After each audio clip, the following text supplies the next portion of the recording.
Brain tumour एक ऐसी दिक्कत है जिसका पता बहुत समय के बाद चलता है। इस पर आपका क्या कहना होगा? ब्रेन ट्यूमर का क्या पता पहले चल सकता है? कोई ऐसे लक्षण है या बाद में ही पता चलेगा? नहीं, ऐसा कुछ लक्षण नहीं है। इसका इलाज क्या है आपके पास, या आरआर आयुर्वेदा में इसका इलाज क्या संभव है? 70-75 हजार मरीज जो है भगवान को प्यारे हो जाते हैं इस बीमारी से। आयुर्वेद में सिर्फ कैंसर ही नहीं, हर प्रकार की बीमारी का पूर्ण रूप से इलाज है।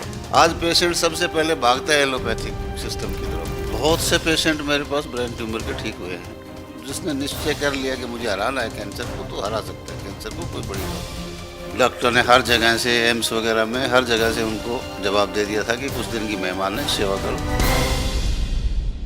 नमस्कार, आप सभी का बहुत स्वागत है नेशनल खबर के इस खास प्रोग्राम में। और आज इस प्रोग्राम का मकसद है उन मरीजों तक इस जानकारी को पहुंचाना जिन्हें लगातार सिर दर्द बना रहता है, वो भूलने की दिक्कत का शिकार होते जा रहे हैं, 24 घंटे उन्हें दवाइयां लेनी पड़ रही हैं और हो सकता है कि उन मरीजों को ब्रेन ट्यूमर की शिकायत हो। लेकिन अगर ब्रेन ट्यूमर है तो क्या कीमोथेरेपी, क्या रेडियोथेरेपी ही एक तरीका है? क्या इसका इलाज सिर्फ वही है या इसके अलावा भी कुछ है? इसी पर जानकारी लेने के लिए नेशनल खबर की पूरी टीम जो है हरियाणा के अटेली मंडी महेंद्रगढ़ में मौजूद है। और मेरे साथ अभी मौजूद होंगे आरआर आयुर्वेदा हॉस्पिटल के चेयरमैन है मेरे साथ आयुर्वेदाचार्य रमेश जी। बहुत स्वागत है सर आपका। धन्यवाद प्रिया जी। और आपसे, जैसे हम कैंसर स्पेशलिस्ट आप माने जाते हैं और मरीजों की बात भी सुनते हैं, हम आपसे भी लगातार जो चर्चा करते रहते हैं। ब्रेन ट्यूमर एक ऐसी दिक्कत है जिसका पता बहुत समय के बाद चलता है। इस पर आपका क्या कहना होगा? देखो, बहुत प्रकार का कैंसर होता है, सैकड़ों प्रकार का कैंसर है, जिनमें से एक ब्रेन ट्यूमर के नाम से भी जाना जाता है। तो उसमें इसके कुछ लक्षण होते हैं, तो उसमें पेशेंट को सावधानी बरतने की ज़रूरत होती है कि लगातार जैसे भूलने की आदत है, याददाश्त कमज़ोर होती जा रही है, या अंटसंट आदमी बोलता है, सिर में लगातार दर्द बना रहता है, तो उसको पेशेंट को अपना जांच जरूरी है करवाना। इसमें कोताही ना बरतें। हो सकता है कि ये कैंसर का रूप हो। ब्रेन ट्यूमर का क्या पता पहले चल सकता है? कोई ऐसे लक्षण है या बाद में ही पता चलेगा? नहीं, ऐसा कुछ लक्षण नहीं है। कैंसर का तो जैसे मैंने बता रखा है कि कोई भी कोशिका जरूरत से ज़्यादा जब इंक्रीज करती है वही ट्यूमर बनता है। अब इंक्रीज करने के बारे में मैं बताता हूँ आपको कि जैसे लेडी प्रेग्नेंट होती है, एक उदाहरण देता हूँ, तो उस समय उसका वेट कितना होता है? उस बीज का, स्पर्म का वेट कितना होता है? 0 पॉइंट। और धीरे धीरे जब वो ग्रोथ करता है, 9 महीने के बाद में लगभग एक बच्चे का वजन कितना हो जाता है? लगभग 2.5-3 किलो हो जाता है ना। 2 साल के दौर में धीरे धीरे जब वो कोशिकाएं इंक्रीज होती रहती है तो कितना वेट हो जाएगा? 5-6 किलो। तो किस गति से हमारा वो बढ़ रहा है? समय के साथ साथ। तो वो हमारी ज़रूरत है, हमारी बॉडी की ज़रूरत है। लेकिन उससे ज़्यादा अगर कोशिकाएं इंक्रीज होती हैं तो वो हमारी अच्छी कोशिकाएं हैं, उनको भी दबा लेंगी और वो ट्यूमर बन जाता है। अब इसके जैसे खान पान है हमारा। आज खान पान में क्या है कि सब्जियां हैं। रात को जरा सा फल आया, उसको इंजेक्शन लगा दिया, सुबह में बहुत बड़ा हो गया वो। इसी प्रकार से हमारी कोशिकाएं भी इंक्रीज करती हैं। जब इन चीज़ों का हम इस्तेमाल करते हैं तो वो कर सकती हैं, ग्रोथ होती है वो। तो एक क्या बताया मैंने, एक तो जनरल कैटेगरी, सामान्य कैटेगरी, एक असामान्य स्थिति। जो असामान्य स्थिति बनती है वो कैंसर है। असामान्य स्थिति जो पैदा होती है वो कैंसर के तौर पे तब्दील। जी। तो इसका जो ट्रीटमेंट है, अगर हम एलोपैथियों की तरफ जाते हैं, और आपने भी अपने इर्द गिर्द कई लोगों को देखा होगा कि वो लोग कीमोथेरेपी कराते हैं और आप साफ तौर पे इस चीज़ के लिए इनकार करते हैं कि नहीं करानी चाहिए, तो इसका इलाज क्या है आपके पास, या आरआर आयुर्वेदा में इसका इलाज क्या संभव है? बताऊंगा आपको। विशेष तौर पे दुनिया भर में जितनी भी कंट्रीज हैं उनका 20% कैंसर पेशेंट सिर्फ हिंदुस्तान में पाए जाते हैं और हर साल 70-75 हज़ार मरीज जो है भगवान को प्यारे हो जाते हैं इस बीमारी से। तो रेडियोथेरेपी या कीमोथेरेपी कुछ समय के लिए कारगर हथियार है, कंट्रोल किया जा सकता है कुछ समय के लिए, लेकिन दोबारा पनपना निहायत ही ज़रूरी है, दोबारा ज़रूर ही पनपता है कैंसर। आयुर्वेद है, एक ऐसी पद्धति है आयुर्वेद जिसको हमने बहुत अच्छे से जाना है। आयुर्वेद में सिर्फ कैंसर ही नहीं, हर प्रकार की बीमारी का पूर्ण रूप से इलाज है, संपूर्ण इलाज है, लेकिन उसमें पेशेंट को अपनी सावधानियां कुछ बरतनी होती है। आज पेशेंट सबसे पहले भागता है एलोपैथिक सिस्टम की तरफ। भागता क्यों है कि हम उस समय हमें मालूम होता है जब हमारी स्थिति बिल्कुल डामाडोल हो जाती है, पेशेंट की हालत ख़राब हो जाती है, तब उनके पास और कोई उपचार का जरिया नहीं बचता, हॉस्पिटल में जाता है, वहाँ उनको कैंसर डिटेक्ट होगा और वो कीमोथेरेपी, रेडिएशन या सर्जरी के लिए एडवाइस कर देंगे। तो पेशेंट को बेड पे आना ही आना पड़ेगा। उस स्थिति में पेशेंट क्या करे, जाना भी ज़रूरी है वहाँ की टेम्परेरी रिलीफ के लिए, वहाँ जाना पड़ेगा, लेकिन उपचार सिर्फ आयुर्वेद में है। मेरा तो ये दावा है, उपचार आयुर्वेद में। ठीक है, तो जैसे उपचार आयुर्वेद है, आप ये चीज़ लगातार अपने जो प्रोग्राम्स हैं उसमें कहते हुए नज़र आते हैं, इसका क्या आपके पास सबूत है? सबूत मेरा मतलब है कि क्या पेशेंट्स हैं आपके पास जो ब्रेन ट्यूमर के जो प्रॉब्लम है उससे निजात पा चुके हैं? बहुत से पेशेंट मेरे पास ब्रेन ट्यूमर के ठीक हुए हैं। हर पेशेंट को ठीक होने का दावा नहीं करता मैं, कुछ कमज़ोरियां मेरी भी हो सकती हैं, लेकिन मैं मानता नहीं हूँ, लेकिन फिर भी मैं कबूल करता हूँ कुछ कमज़ोरियां हो सकती हैं, लेकिन उसमें पेशेंट की ज़्यादा कमज़ोरियां होती हैं। लेकिन मोस्टली पेशेंट जो है, चाहे वो ट्यूमर का, कैंसर का है, इसका ब्रेन ट्यूमर का है या किसी और कैंसर का है, मोस्टली पेशेंट जिसने निश्चय कर लिया कि मुझे हराना है कैंसर को, तो हरा सकता है कैंसर को, कोई बड़ी बात नहीं है। ठीक है, तो किसी पेशेंट का जिक्र आप कर सकते हैं जो आपसे ट्रीटमेंट ले चुके हो? हाँ, अभी 2-4 दिन पहले मेरे पास लखनऊ से एक पेशेंट आए हैं, शायद 4 या 5 बार, 4 बार दवा खा चुके हैं, 5 बार दवा लेके गए, अटेंडेंट था पेशेंट का, और उसकी मदर को कैंसर है, ब्रेन ट्यूमर था। हर प्रकार के इलाज करवाए, आयुर्वेदिक भी, एलोपैथिक भी। डॉक्टर ने हर जगह से, एम्स वगैरह में हर जगह से उनको जवाब दे दिया था कि कुछ दिन की मेहमान है, सेवा करो, और वो पेशेंट रिकवर होने की स्थिति में है, आज रिकवर होने की स्थिति में पहुंच चुकी है।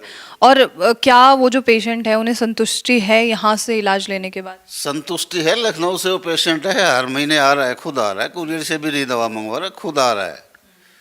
क्या आपने सलाह दी थी कि कुरियर से दवा मंगा ले? मैंने सलाह दी थी, वो आके ये कहता है कि मुझे आपसे बात करना, आपसे मिलना अच्छा लगता है।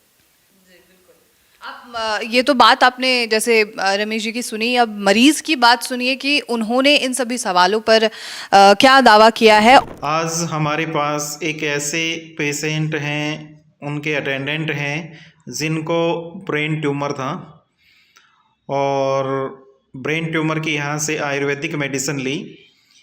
ये लखनऊ से बिलोंग करते हैं और उनको काफ़ी अच्छा रिजल्ट मिला, उनके अटेंडेंट बने हुए हैं, उन्हीं से जानते हैं।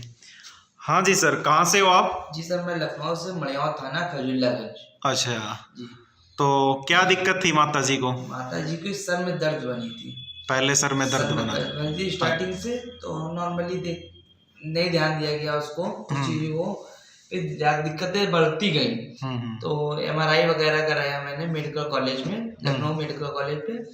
तो वहाँ पर जब रिपोर्ट आई MRI की, तो उन्होंने बताया कि लास्ट स्टेज कैंसर है, brain tumour. Last stage cancer, last stage brain tumour बताया था। उन्होंने बताया कि ऑपरेट नहीं होगा, ऑपरेट नहीं होगा। हाँ, उन्होंने बिल्कुल जवाब दे दिया, जवाब दे दिया था उन्होंने। तो उन्होंने कहा कि हो जाएगा, लेकिन 6 महीने का समय लगेगा, तब तक का कि कोई चांस नहीं, 6 महीने तक का आपका पेशेंट रहे या ना रहे, उससे प्रॉब्लम।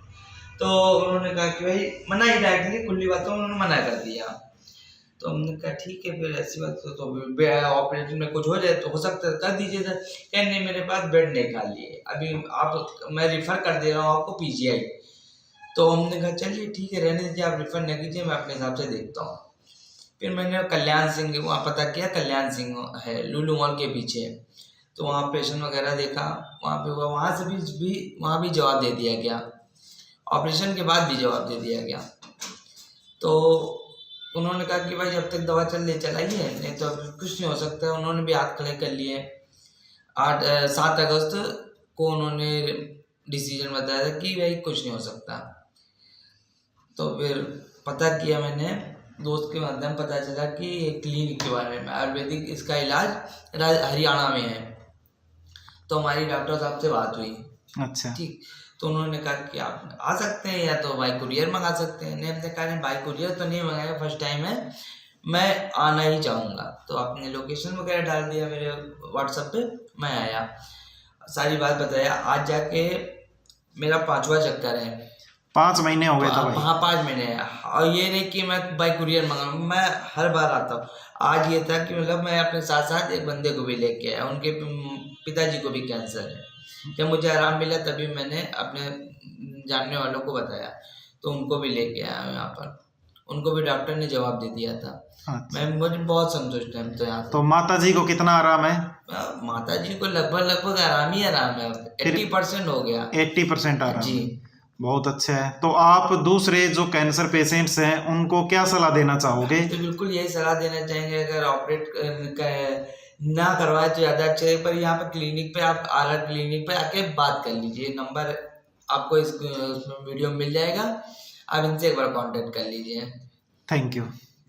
इसके अलावा जैसे कुछ जो मरीज होते हैं वो आपसे इलाज लेते हैं, तो वो जो परसेंटेज है वो क्या है ठीक होने का? मोस्टली पेशेंट क्योर हो रहे हैं, लेकिन फिर भी मैं मानता हूँ कि 70-80% पेशेंट मेरे ठीक हो रहे हैं। 70 से 80% हो रहे हैं, ठीक है। और 20% ना होने के पीछे क्या कारण? उसके पीछे तो उनकी लापरवाही है। मैं तो यही चीज़ मानता हूँ कि वो अच्छे से जो चीज़ें मैं बताता हूँ, लाइफस्टाइल में बदलाव करना, अपने जीवन शैली में और खान पान पे ध्यान देना, वो नहीं रख पाते। महीने 2 महीने तक वो ठीक महसूस करते हैं, फिर वो समझते हैं कि मैं बिल्कुल क्योर हो गया हूँ, ठीक हो गया हूँ, मुझे कोई बीमारी नहीं है। फिर वो अपने पुराने डर्रे पे लौट जाते हैं। पुराना डर्रा कि अब मैं ठीक हो गया। कोई तंबाकू का सेवन करता है, कोई ड्रिंक्स लेता है, शराब का सेवन करता है, या कोई अपना खान पान जो है उसी डर्रे पे चला जाता है। तो इन चीज़ों से हमें बचना होगा। मैंने अभी आपको थोड़ी देर पहले बताया था कि किसी भी चीज़ को, जैसे सब्जियां हैं, सब्जी हम खा रहे हैं, लेकिन वो है क्या? उसमें कुछ भी नहीं है, जहर के अलावा केमिकल से तैयार की, इंजेक्शन से तैयार किया है। अब जिस प्रकार से उस सब्जी ने ग्रोथ किया, उसी प्रकार से हमारे अंदर से भी जो चीज़ें खराब है, दिक्कत है, वो ग्रोथ करेंगी। जो कोशिका ज़रूर से ज़्यादा बढ़ रही है, वो उसी हिसाब से ग्रोथ करेगी जैसे हम खान पान करेंगे। तो इसलिए मैं कहता हूँ कि उसमें पेशेंट की ज़्यादा वो है, कमियां हैं, क्योंकि वो समझता है कि मैं ठीक हो गया और फिर अपने पुराने डर्रे पे गया। पुराने डर्रे पे गया, महीने 2 महीने बाद फिर वही सिचुएशन हो जाती है उसकी, फिर दोबारा से उसको वही ट्रीटमेंट लेना पड़ेगा। जो ये मरीज आए थे, इन्होंने सारी चीज़ें फॉलो की हैं? सारी चीज़ें बहुत अच्छे से फॉलो की हैं, और कोई ऐसी चीज़ नहीं है जो फॉलो कर ही ना पाए। मैं तो कहता हूँ सारा जीवन भर करनी चाहिए। ये है ही कुछ नहीं है जीवन शैली। भाई कैसे उठना है, कैसे बैठना है, कैसे पानी पीना है, कब खाना खाना है, कब सोना है, कब जागना है। अब क्या करते हैं, न सोने का टाइम है, न खाने का टाइम है। भूख लगी, खाना खाना शुरू कर दिया। नींद की झपकी आई तो चरपाई उठा ली, सो गए। भागते भागते पानी पी रहे हैं, खड़े खड़े पानी पी रहे हैं। रात को 12 बजे खाना खा रहे हैं, खड़े खड़े खाना खा रहे हैं। ये सारी चीज़ें गलत है। जो कोई भी चीज़ है, कुछ भी, कोई भी चीज़ है, किसी चीज़ के फ़ायदे हैं तो उसके नुकसान भी हैं। हम सिर्फ उसका बेनिफिट तो देख लेते हैं, लेकिन उससे होने वाले नुकसान का जायज़ा हम नहीं ले पाते, और हमें पता होते हुए भी हम उसको नेगलेक्ट करते हैं। जैसे हमें पता है कि खड़ा होकर खाना नहीं खाना चाहिए, बैठ के खाना खाएं, लेकिन फिर भी हम खड़ा होकर खाना खा रहे हैं। हमें पता है कि रसोई गैस में बेंजीन डालते हैं स्माइल के लिए, तो बेंजीन कैंसर तक बनाता है, फिर भी हम उसका इस्तेमाल करते हैं। चूल्हे पे रोटी पकाते हैं तवे पे पकाने के बजाय। तो गैस से हमें फ़ायदा तो हो रहा है ना, धुआं से बच रहे हैं, लेकिन हम उसको उठा के, रोटी को उठा के उस पर चूल्हे पे फेंकते हैं फुलाने के लिए। आम आदमी को पता है कि एल्युमिनियम कैंसर का बहुत बड़ा कारण है। एल्युमिनियम के बर्तन आज सबके घरों में, प्रेशर कुकर सबको पता है कि नुकसानदायक है, अमोनिया जो खतरनाक जहर है वो उसी में जज्ब हो रहा है, हम उसे खाए जा रहे हैं। तो हमने अपने सुविधा भोगी होने का बहुत बड़ा नुकसान उठाया है। वही कहते हैं कि जितनी टेक्नोलॉजी बढ़ती जाती है उतनी समस्याएं आती जाएंगी। अच्छा, एक सवाल मेरा आखिरी आपसे है, जैसे आपने कीमोथेरेपी को लेकर एक बात कही कि अगर कीमोथेरेपी कराया जाए तो ये दोबारा आ सकता है, रिकरेंस हो सकती है, तो अगर आयुर्वेदिक इलाज कराया जाए तो क्या कैंसर दोबारा नहीं होगा? आयुर्वेद में पूर्ण तरीके से इलाज होता है, उस पर कंट्रोल नहीं किया जा सकता, समय जरूर लगता है लेकिन पूरी तरीके से ठीक हो जाता है। तो दोबारा कैंसर नहीं होगा? दोबारा कैंसर नहीं हो सकता। अगर आदमी, फिर वही बात, अगर कोताही करेगा किसी चीज़ में तो फिर तो कुछ भी हो सकता है, फिर तो कैंसर यानी मौत भी आ सकती है। ठीक है, बहुत शुक्रिया सर आपका, धन्यवाद। धन्यवाद।